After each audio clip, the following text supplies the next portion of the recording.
All right. Well, it's 12:05. I'm sure we'll have others rolling in, but maybe we'll get started in the interest of everybody's schedule and time.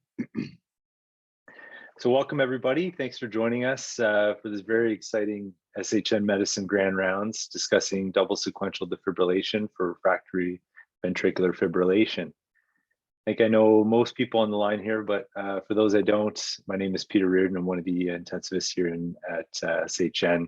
I feel very privileged today to welcome Dr. Sheldon Cheskis to present to us and talk about the findings from his DOSE-VF trial. Dr. Cheskis is a professor with the Division of Emergency Medicine and Department of Family and Community Medicine at the University of Toronto, a scientist at the Li Ka-shing Knowledge Institute at St. Michael's Hospital, and an affiliate scientist at Sunnybrook Research Institute. He's a medical director for the regions of Halton and Peel with the Sunnybrook Center for Pre-Hospital Medicine. He's one of the principal investigators for the Canadian Resuscitation Outcomes Consortium and is a recognized international authority in the area of CPR quality and out-of-hospital cardiac arrest resuscitation. Dr. Cheskis has published over 140 manuscripts in high-impact journals such as the New England Journal of Medicine, Circulation, CMAJ, and Resuscitation.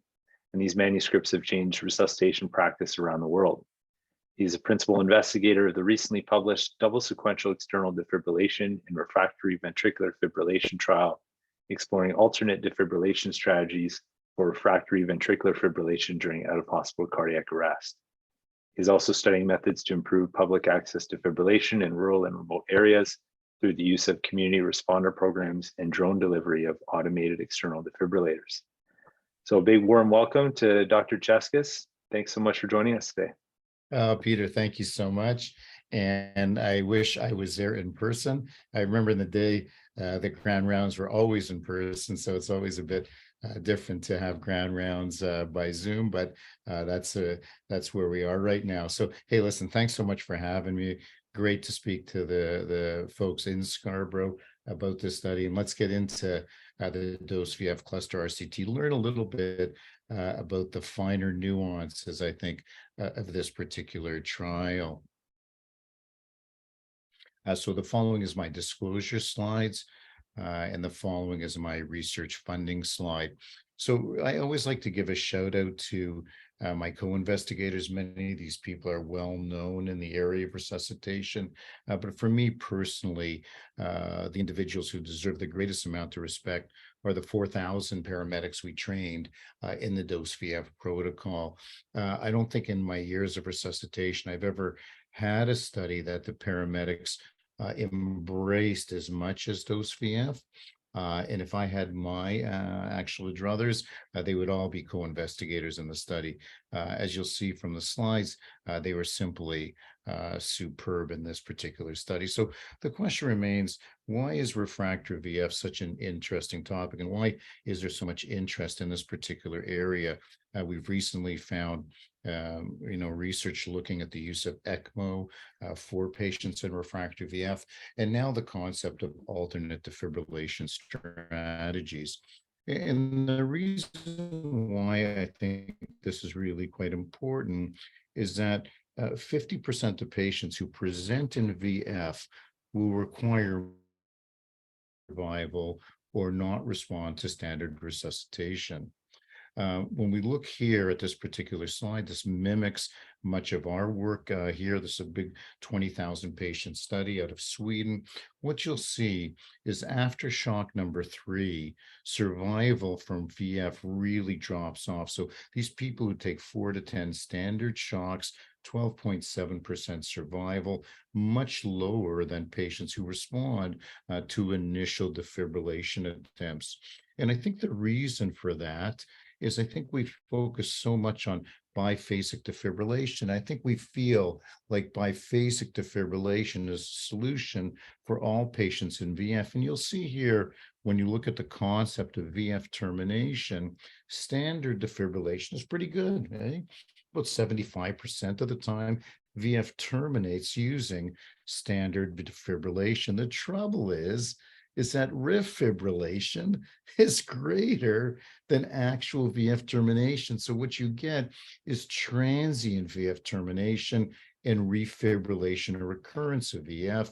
And you'll see the rate of refibrillation is higher than the rate of VF termination. Much of that happens within the first minute of defibrillation. You don't even know it is when you're resuscitating because you're back on the chest.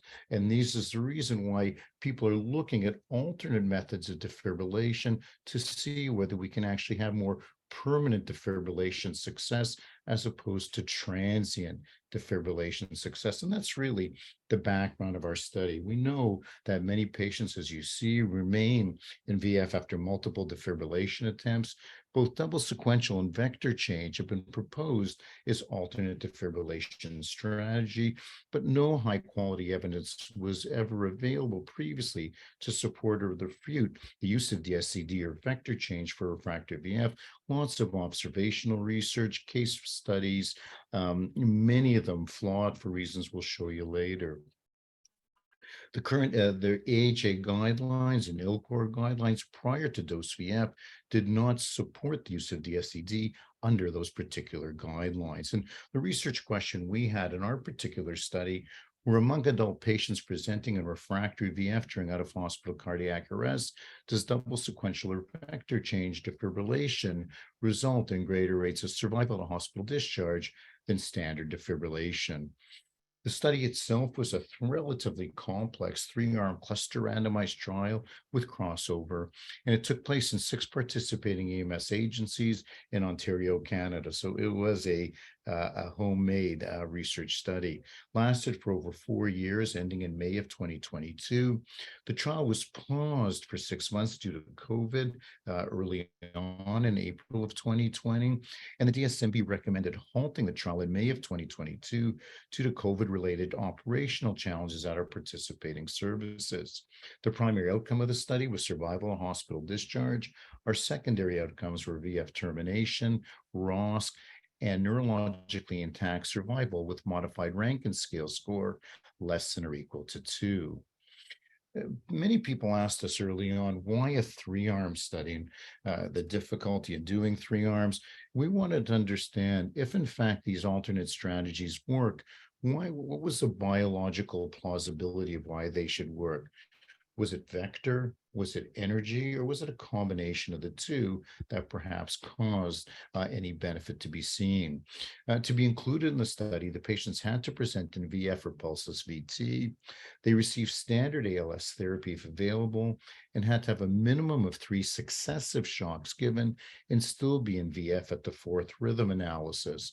The pads for these shocks and the first 3 shocks were always in the standard AL position. So to be very clear, patients had to be VF, VF, VF in this particular study, all separated by 2 minutes of CPR. So any other combination, so VF, PEA, VF, VF, VF, PEA, all those were excluded from the trials. We wanted, in our opinion, the most refractory patients to be included in this study. Services after the first 3 shocks were then randomized to one of 3 arms in the study. The first arm was continued care in the standard defibrillation pattern with pads in the standard AL position. The second arm of the study, pads removed from the AL position, placed in the AP position, otherwise known as vector change defibrillation. In the third arm of the study, a second defibrillator was brought to the scene, pads placed in the AP position, and sequential shocking by 2 defibrillators, otherwise known as double sequential external defibrillation. All our training of both our ALS and BLS paramedics was in person on vector change and DSCD pad application. All cases were reviewed by local PIs with feedback to all the paramedics on study compliance and protocol performance. And we thought this close interaction between the paramedics and the local PIs really helped, we thought, the buy-in for this study. From a sample size calculation, we assumed a baseline survival rate in the standard care arm of 12%, very similar to what you saw in that initial graph.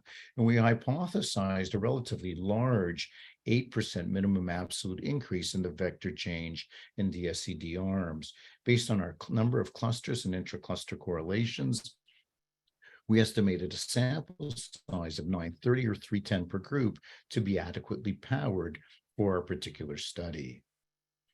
All our patients were analyzed based on intention to treat, General linear models with log-link and binomial distribution were used to account for clustering of patients within each service. We as well adjusted for age, sex, and bystander CPR, and our outcomes were presented as adjusted risk ratios with 95% confidence intervals with standard defibrillation as our reference. If you look at our consort diagram, you'll see of 450 assessed for eligibility, 405 were actually included in the study, well balanced between vector, standard, and double sequential, as one would expect in a cluster randomized trial. We thought for a fairly complex pre-hospital trial, 88% of patients receiving the randomized allocated defibrillation strategy was actually quite excellent. When you look at the patient characteristics, you'll see that unfortunately for the males in this call, 85% of patients in refractory VF are in fact male. And this actually makes intuitive sense. Defibrillatory success depends a great deal on transthoracic impedance and current delivered. And generally, males are larger, bigger chest wall, but also hypertension, cardiomyopathy, LVH. These are all conditions in which standard defibrillation is much, much more difficult. If you look at our bystander CPR rates, superb. When I first started as a medical director here in the regions of Peel and Halter, and we were at 30%. Here, we're now at around 60%, 30% public location, a little higher than we generally would see. One of the things that people wondered about was, if you do vector change or double sequential, would you impact CPR quality? And many studies in the past never mentioned CPR quality when they were looking at this. But if you look at our work here, you'll see that regardless of the arm the patient was randomized to, the patient received guideline compliant CPR quality throughout the trial. So standard, vector, double sequential, all got guideline quality CPR. And I think this is a critically important part of the trial.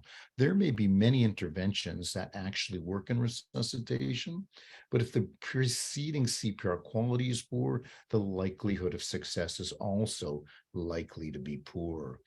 If you look at the event characteristics, amount of antiarrhythmic, amount of epinephrine, time of antiarrhythmic, time of antiarrhythmic, scene time, these are all similar amongst all the arms. Again, what you'd expect in cluster randomization.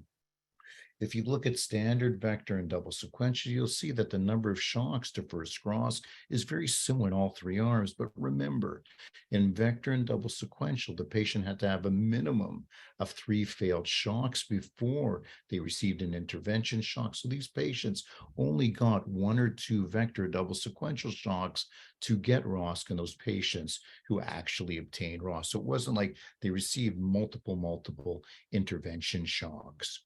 If you look at our unadjusted analysis, you'll see that our survival to hospital discharge was 30.4% in the DSCD arm, 21.7% in the vector change arm, 13.3% in the standard arm.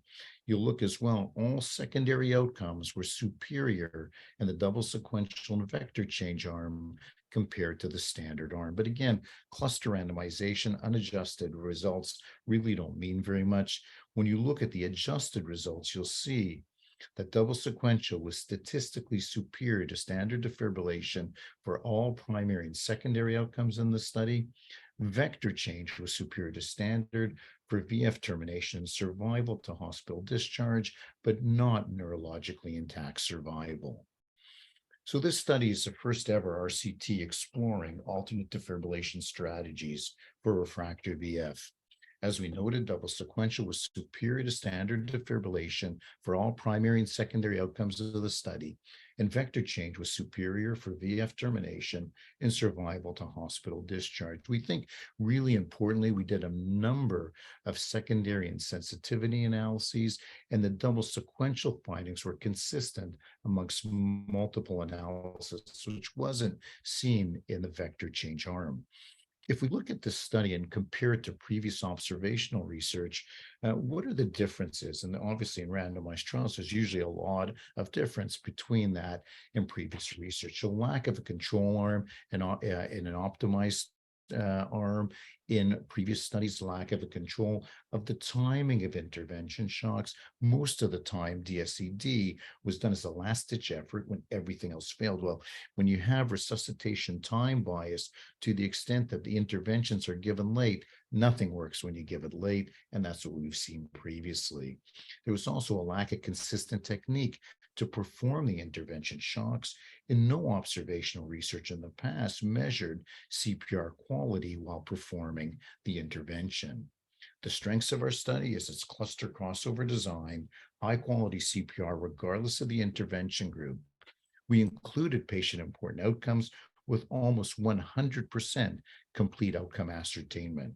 Clearly, you could not blind the paramedics to the intervention, but those assessing the outcome of survival and neurologically intact survival were blinded to treatment allocation. We think the study is highly generalizable. We did it in both rural and urban settings. Both ALS and BLS paramedics use both Zoll and Stryker defibrillators. And very, very importantly, particularly for defibrillator manufacturers, and we'll talk about this in more detail, we never have damaged a defibrillator using our sequential technique of DSED. The limitations of our study clearly were COVID-19. I don't think anyone could predict COVID-19 happening in the middle of your randomized controlled trial. This resulted in early termination as recommended by the DSMB. Early termination does have the potential to overestimate effect size, but that's most commonly seen in studies that are stopped for superiority. Dose-VF was not stopped for superiority, it was stopped for feasibility. And the findings, as I mentioned, were consistent amongst multiple analysis. Protocol compliance, 88%. It's not perfect, but we think it's excellent for a real-world pragmatic study. And we didn't collect ED or in-hospital care at the time of the publication, but I'm going to share some of that with you here today. So I think when you take these study findings and you look at them, you wonder, really, what's the biological plausibility of the findings? Like, why should vector or double sequential work? And I think from a vector change point of view, much of it has to do with the position, I think, of the left ventricle within the thorax. The ventricle, the left ventricle is primarily a posterior structure. And when you actually even place pads excellently, this is really a well-placed lateral pad. What you'll see in this thorax is you miss almost 50% of the ventricle with standard well-placed AL pads. Yet when you do vector change, you're now encompassing a greater proportion of the ventricle that may have been missed during the early defibrillation. When you do DSED, we think you get a much more homogeneous distribution of current across the ventricle. We also feel that the initial VF waveform after the first of two DSED shocks is different from that after the shock and maybe more susceptible to the second shock in DSED. And we saw a consistent format or consistent finding of almost a 15 to 20% drop in transthoracic impedance in the vector change arm and the AP arm of DSED when compared to previous failed AL shocks, suggesting that perhaps there was more current delivered in the vector change arm or the AP arm of DSED. Regardless, we think that there's multiple biological plausibilities for why vector or double sequential should work.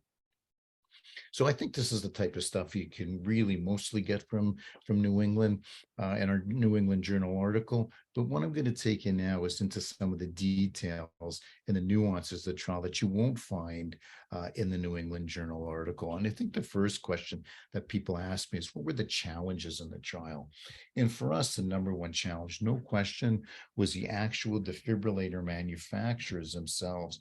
So as you may know, Stryker Corp who does the LifePak defibrillators, had a letter out to all their EMS services that if they did DSED and damage a defibrillator, their warranty would not be recognized. So for a lot of companies or a lot of services, that could be a really big issue. In fact, as I mentioned, we had 3 LP or Stryker services in our particular trial. So Paul Dorian, my EPS guru, who actually worked with me in this trial as our senior author and our senior investigator, me and him had to go to each of these services and explain to them from an EPS point of view that doing sequential DSCD, we felt that there was zero chance to damage a defibrillator. Thank God that the EMS service directors agreed with us and took part in the trial. Otherwise, I would not be speaking to you here today. I think when you write a protocol for a randomized trial, you try to take into account all the factors to ensure protocol compliance is 100%. And here, the perfect protocol would be 3 standard shocks. And if randomized to DSCD or vector change, you have the shock at shock 4. The trouble is in paramedicine, you're doing resuscitation in a lot of weird places. So you're doing resuscitations in basements, clouded washrooms, on a bus, in a ditch. We had all these scenarios. And sometimes those scenarios would not allow a intervention shock to occur as early as possible. A standard shock would occur. And that's why you see the crossovers that you may have noticed in the original consort diagram. So real life may take you away from the protocol that you want to do. Finally, COVID, like who could predict COVID coming in? So almost all RCTs in the world, particularly pre-hospital care, stopped when COVID came along. It's amazing to note that, yes, we did stop our trial because of COVID, but these paramedics did this trial for 18 months with COVID. So full PPE, all AGM procedures, 18 months during COVID. That's a pretty remarkable performance that was not seen very commonly around the world. I mentioned paramedic buy-in, and why did the paramedics buy into this trial? For me, when you do a trial in pre-hospital care, you try to involve everyone. So this included ILS and BLS paramedics.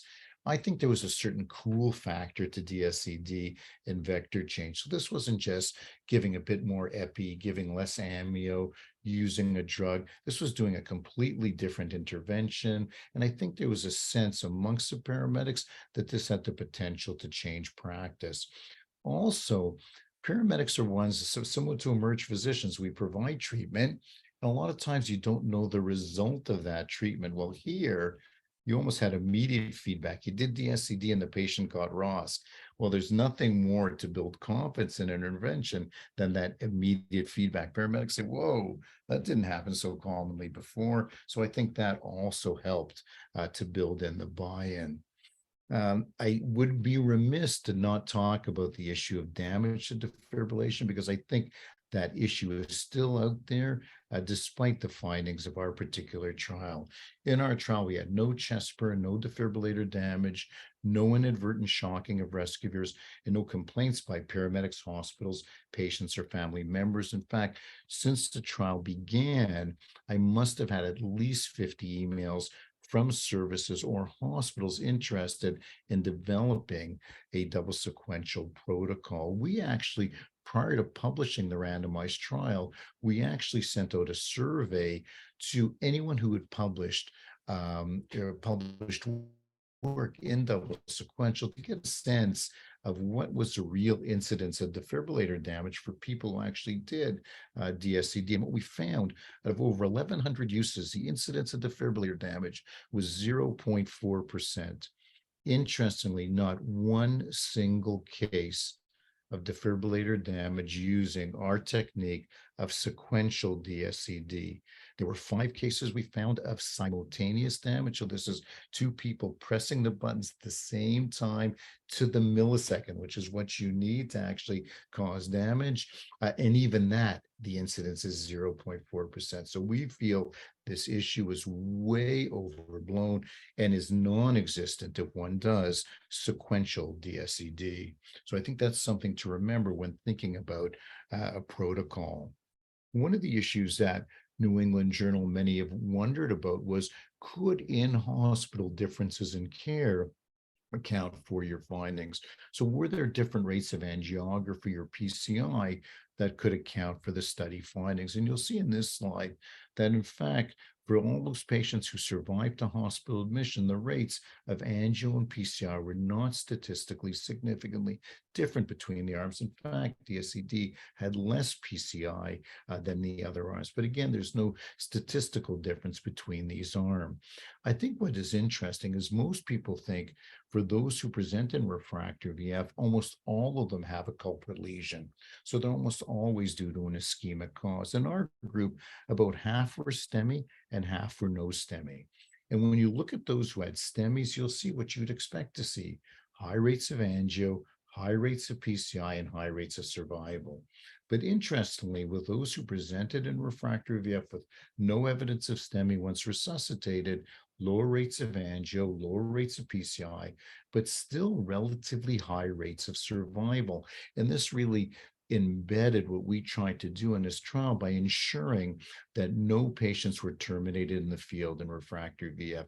We strongly believe no one should die in VF, and this actually adds to that mindset. We talk about, and people talk about, modified Rankin scale scores and what we showed in our particular trial. And really, the vast majority, 85% of these patients had modified Rankin scale scores less than or equal to 2. Higher in DSED, a bit lower in vector, but the vast majority of these patients with refractory VF who responded did very well neurologically. And when you tease this out a little bit, which I think is impressive, is what you'll see here is look at the high rates of modified Rankin scale scores of 0 in the DSED arm, almost triple that in the vector and standard arm. So these people likely had ROS early, less cerebral ischemia, and therefore improved neurological status. You may have heard me mention initially about the fact that if ALS was available, it would be provided to the patients. In this trial, we had 8% of patients had BLS care only. So no IV, no drugs, no epinephrine or antiarrhythmic, no advanced airway. And remarkably, the survival rate for those BLS only patients, 50% survival from refractory VF. Again, highlighting that in refractory VF, it's not drugs that make the difference, it's defibrillation that makes a huge difference. And that's why I think these alternate strategies are so interesting. From an EPS point of view, there are those who would comment on our definition of refractory VF. We used a clinical definition of refractory VF, so patients who presented in VF and remained in VF after 3 successive shocks were given. And because that's how most paramedics and clinicians practice. But from an EPS point of view, many of these patients, EPS physicians would argue, would be patients who were in recurrent VF, meaning VF was terminated even for a short period of time and then recurred. And from an EPS point of view, the thinking is those patients do not require different forms of defibrillation because standard defibrillation has already worked. Our argument in our research group is this is actually an incorrect way of looking at it. We think that standard defibrillation provides transient VF termination. We think vector and double sequential permanently terminates VF into a perfusing rhythm. So we're doing some secondary work where we're looking at all 405 cases, breaking them down from an EPS point of view to recurrent versus refractory. And we're going to look at this particular question from an EPS point of view. So stay tuned for that. I think we'll have some interesting findings. Some people, when you may have heard webinars or blogs on this study, they tend to think that if in fact you don't reach your sample size, that your study is underpowered. And I think what people need to realize, my statisticians go crazy, is that sample size or power is an interplay between sample size and effect size. And when we actually did those VF, as you saw earlier on, our effect size that we predicted was in fact 8%. But the effect size that we actually saw was 17.1%. So this study was not underpowered. It was not underpowered because of the massive effect size we saw in the intervention. And if you translate that to something that people really understand in terms of number needed to treat, you'll see here that the number needed to treat for DSCD in this particular trial was in fact 6, which is like crazy. That's like ASA and STEMI.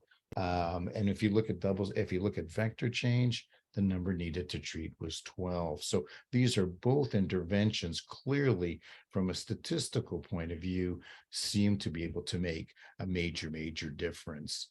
Another issue that people may have commented on and probably didn't understand that graph I showed you earlier is why did we look at the fourth shock? Why was the fourth shock so important? And as I mentioned earlier, the fourth shock was so important because that's where survival and ROS tend to really drop off.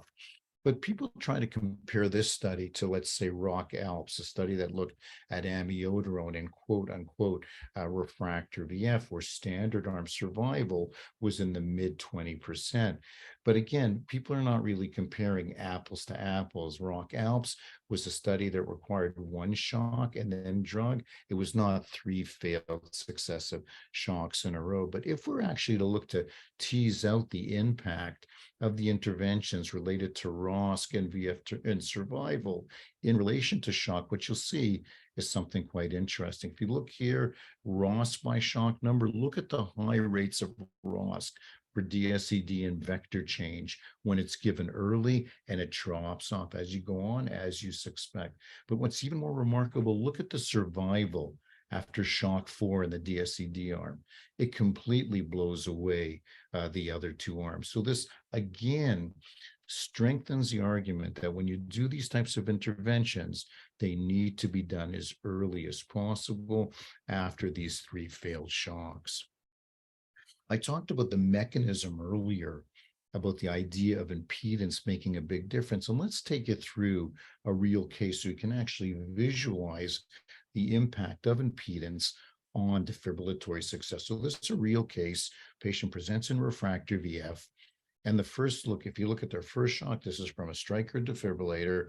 Shocks given at 200 with an impedance of 103 ohms. You'll see the initial presenting rhythm at the bottom. As you move on, you'll see almost no impact on the underlying rhythm. Shock 2, energy of 300 ohms, energy of 300 joules, 97 ohms of impedance, no change. 360 joules for shock 3, 98 ohms. So impedance staying consistent, no change in the underlying rhythm. We then perform DSED. The first shock you'll see 360 joules and impedance of 103 in the AA pads, and you'll see obviously a return of organized rhythm. But let's look at the AP pad, 360 joules, an impedance of 70 ohms. So a huge drop off in impedance, suggesting a greater amount of current going through that AP pad. And I think this is really important. People say, well, maybe this was just one case and this just happened to work out. This happened consistently in every case. If we look at our Zolex series defibrillators, and look at the drop in impedance in the vector arm, as well as the AP pad of the DSED arm, as well, if you look at the Stryker defibrillators, you'll see almost have a play on words, a more striking drop of almost 30% there drop in AP impedance. So this is something, an issue that we're now looking at in part of our secondary papers in dose VF, looking at factors such as stem, weight, impedance, issues such as the amount of energy provided. So lots of secondary papers that are coming out of this actual initial paper. People asked me if I was going to do another trial, what would it be? And the trial probably, if I was going to do dose VF2, would be a direct comparison, a two-arm trial, DSED versus vector change. Now, DSED versus vector change was not the focus of dose VF. It was never intended to be the focus of dose VF, and we never would have been powered for that type of interaction. But if I was going to think of it now from a Bayesian point of view, now that we know there's survival from vector, we know the survival from DSED. To be powered similar to this trial, you take about 1,000 patients to answer that question. So I'm not aware of anyone who's taking on that trial. It would be a good one to do. I think the reason is most people are implementing these types of interventions. And people ask that. The next question is this ready for prime time? And I think when you talk about prime time, you really need to talk about evidence and scientific evidence. And I think Lori Morrison, my mentor, once told me, when you run a randomized trial, Shell, do your best science and let that science speak for itself. And I think in this trial, this is no question the best science with respect to alternate defibrillation strategies. Never been a randomized trial. And I think what's comforting for me is, as I said, we had so many people interact or call or send me emails that they're already doing this intervention even before the study was completed. So they obviously felt that there was some science to it. Hopefully now they have some scientific backing for that particular judgment. The current ILCOR guideline and draft recommendation now suggests a DSCD strategy instead of standard defibrillation for adult patients who remain in VF or pulseless VT after 3 or more consecutive shocks, where the practice is feasible. The final recommendation adds vector change to this, but with a lower level of quality evidence. And I guess at the end of the day, people say, okay, you're in refractory VF, your family members in refractory VF, what would you do? Would you do DSCD or would you do vector change? And in our feeling, the findings are much stronger for double sequential in the study. The point estimates and confidence intervals are much stronger. The sensitivity analysis findings are much stronger. I think the fragility index is extremely important. The fragility index is a number of cases that need to turn from a positive to a negative outcome to make your trial not statistically significant. In double sequential, the number was 8. In vector change, the number was 1. So only one vector change outcome had to go from positive to negative to change the trial's findings to be non-significant for vector change. As well, double sequential was statistically significant for neurointact survival, whereas vector change was not. So in closing, we felt that double sequential was superior to standard defibrillation for all primary and secondary outcomes of our study. Vector change was superior to standard defibrillation for VF termination and survival to hospital discharge. We think both strategies should be considered early in the management of patients in refractory VF. And we mean early, similar to what we saw in this study. If these interventions are left as a last-ditch effort, you're only going to actually replicate observational research. We found that the double sequential outcomes were much more consistent amongst multiple sensitivity analysis, but vector change should be considered in areas where you have a single defibrillator or in rural EMS agencies. At the end of the day, we thank the New England Journal for publishing our work, and I thank Peter and the Scarborough group here today for allowing me to have the time to speak to you. So I thank everyone so much, and I'll be happy to answer any questions.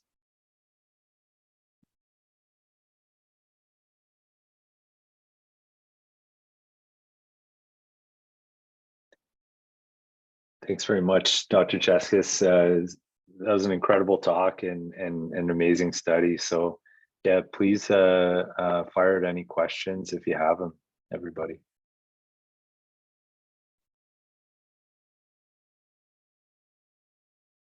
I think Martin has a question there. I see a hand up. So Martin, Sure. Go ahead, my friend. Thanks. I missed the first part of your talk, so I apologize if you covered this.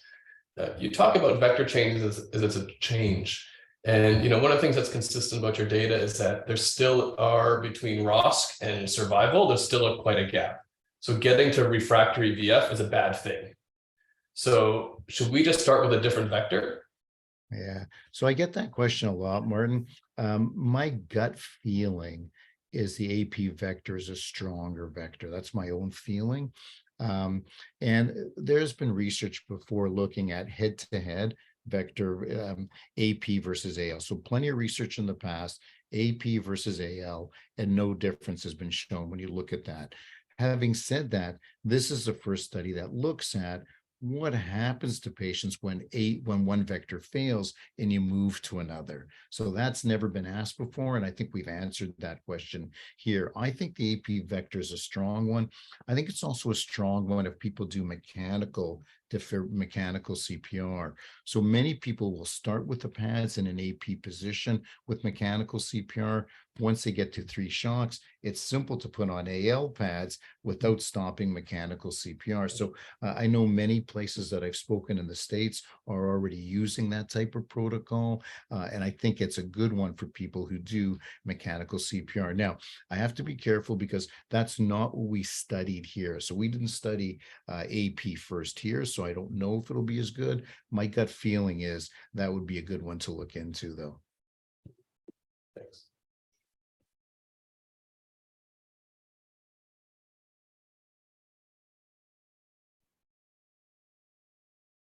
Have you got the companies working on a new machine that will do both with one button?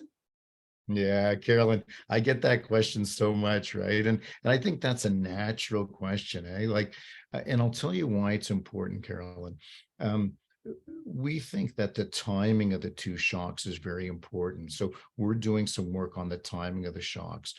The animal studies would tell you that the only way DSED could be successful is if the 2 shocks were separated by about 75 to 125 milliseconds, which is almost impossible for humans to do at that precision.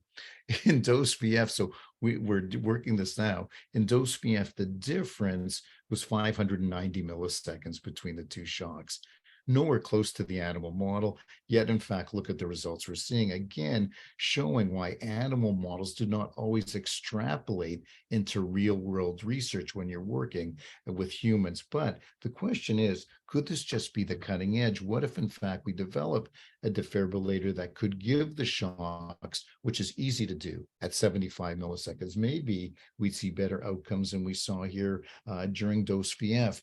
Now, the trick from the defibrillator company's point of view is, my understanding from a physics point of view, is to do this in one defibrillator requires very, very large capacitors, and it makes the defibrillator extremely heavy. And I think that's the reason why you likely will not see it.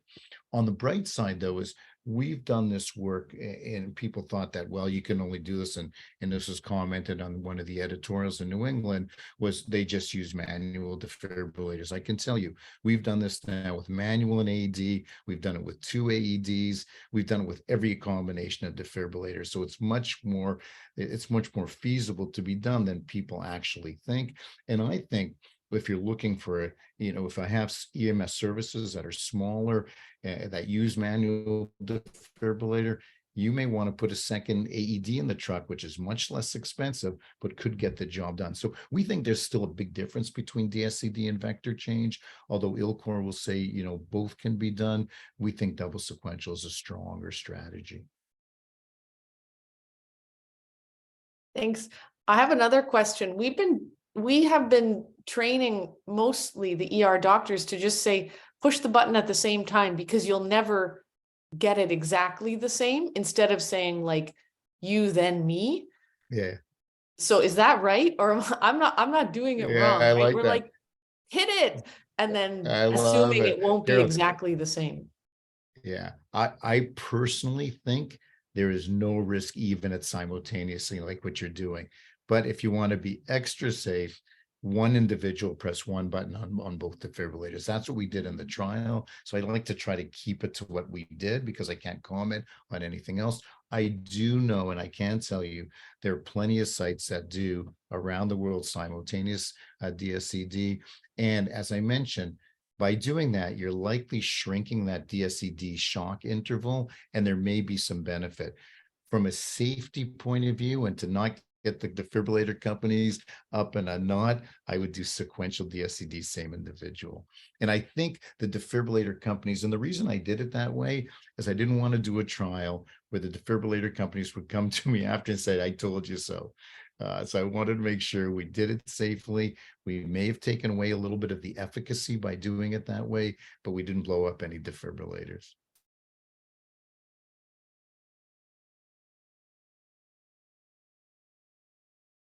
Dr. Cheskis, I have a question for you. Yeah. With a lot of physicians on the line practicing in-hospital medicine, how do you think this translates to in-hospital arrest, and should we be changing our protocols? Yeah. So Pete, that's a good question. People may not have caught me and you speaking before, but I now have a number of requests in North America and Europe to help sites with an in-hospital DSED protocol. So I've already been asked this question. We have plenty of videos that show how it's done. I think the in-hospital arena is perfect for this. I'll tell you where it's perfect. It's perfect for a witnessed arrest where people go into VF and you witness the arrest and you know how many shocks they've had. It's good for patients who have had multiple shocks in the field, only if that number is small and you've started early. Someone's had 7 shocks in the field and come to the department, it's not going to make a big difference, I think, in that group. I'll tell you the biggest group I've got, and I've had a number of emails from interventional cardiologists who have used it in the cath lab and have called me thanking me for the research we've done. So I can tell you in the cath lab, 100% this is something that people are doing. So we presented and we published in Intensive Care Medicine. I think the reason we published some of our work there was because it was of interest to the intensive care group. So I think this can definitely be done. What I would want to make sure of in the hospital, it was done with the same choreography and the same focus on detail as we did in the study. So it's done early, minimal changes or interruptions in CPR, high quality CPR. If you maintain those, I think you can see very, very similar results. So I think it definitely has a role to play. And I think it's a great idea if cardiac arrest committees, which many hospitals have, look at this and develop an implementation strategy. I'm happy to help out with Scarborough if they're interested.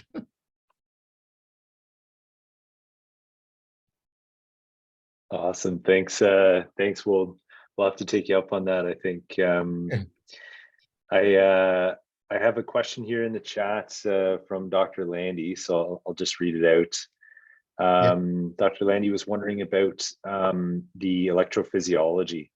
And so in terms of the success of the strategy, what's going on with this patient? Is there persistent undetected ventricular fibrillation perhaps, or some other electrophysiological milieu that perpetuates the electrical storm? The benefit.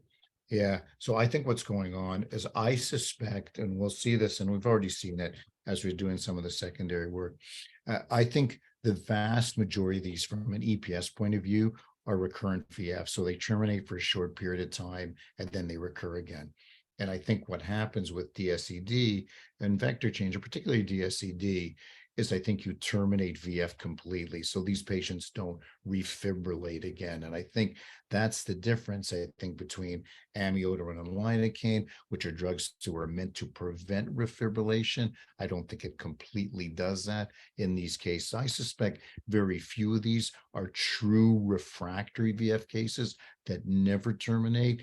And I suspect we'll see in our analysis whether in that subgroup of patients double sequential or vector change is superior. But I suspect the vast majority of these from a EPS point of view are likely recurrent, and the strategies just prevent refibrillation at a greater rate than the standard defibrillation are.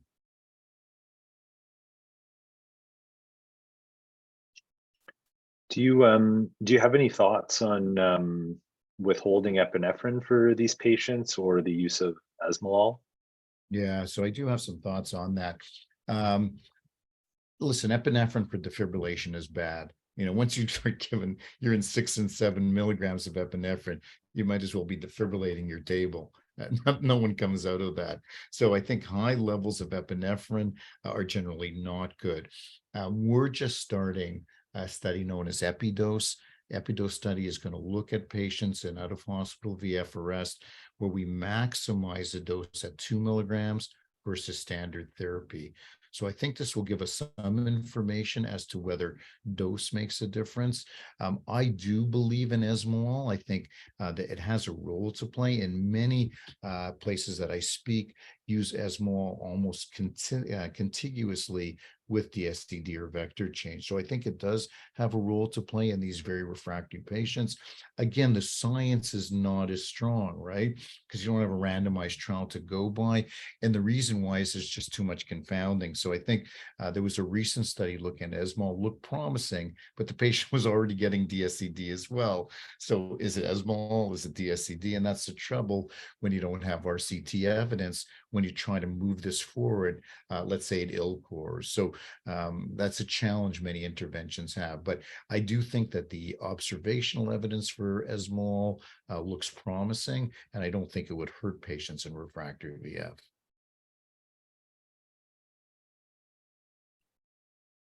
It's really hard to convince the nurses about that in a resus, almost impossible for them to not say that you're doing malpractice and stuff. Like, we need help. It really has to come from heart and stroke before we can stop epi in some of these settings. Which Yeah. And I think what's going to happen is, listen, at ILCOR, epinephrine is still considered, although the evidence is low, it's still considered usable. It's still considered, epi is great for us, great for survival, bad for neurologically intact survival. That's what we get. I think my gut feeling is you need a little bit to tickle the ventricle, but not too much that shuts off the flow to the brain. So listen, if someone does a resuscitation and gives less epinephrine, you won't hear any complaints from me.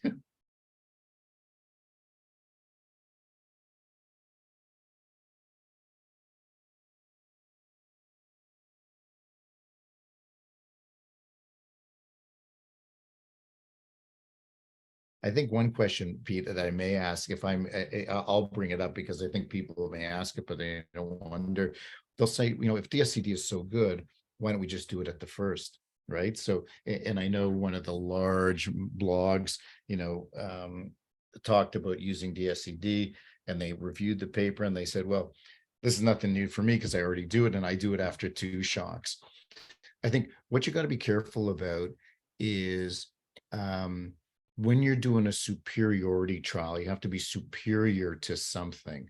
So here, when we had a baseline survival rate of 12.7% for shocks 4 to 10, the baseline survival for people who get ROS can survive after 1 shock, maybe 60%, 40% after 2, maybe 30% after 3. So your intervention has to be superior to that. So the baseline is different.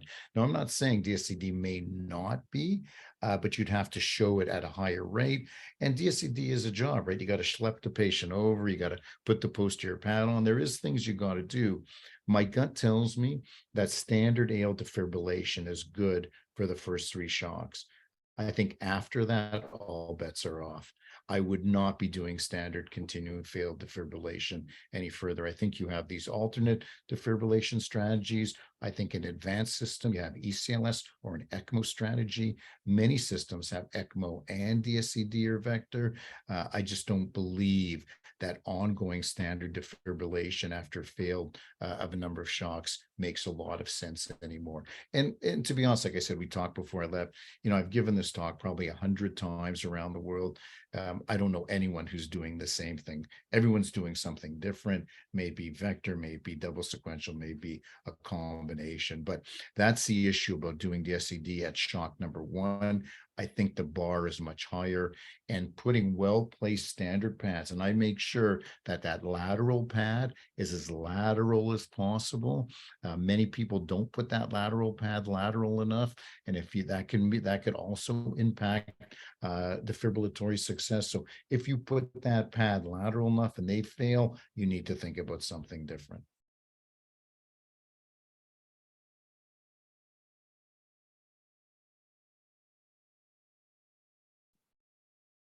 Maybe just one final call for questions. We might have time for one more.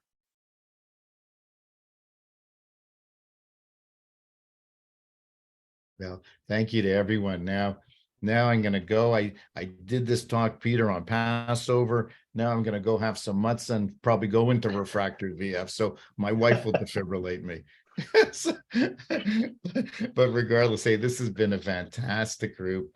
Really enjoyed speaking to everyone. A really nice turnout.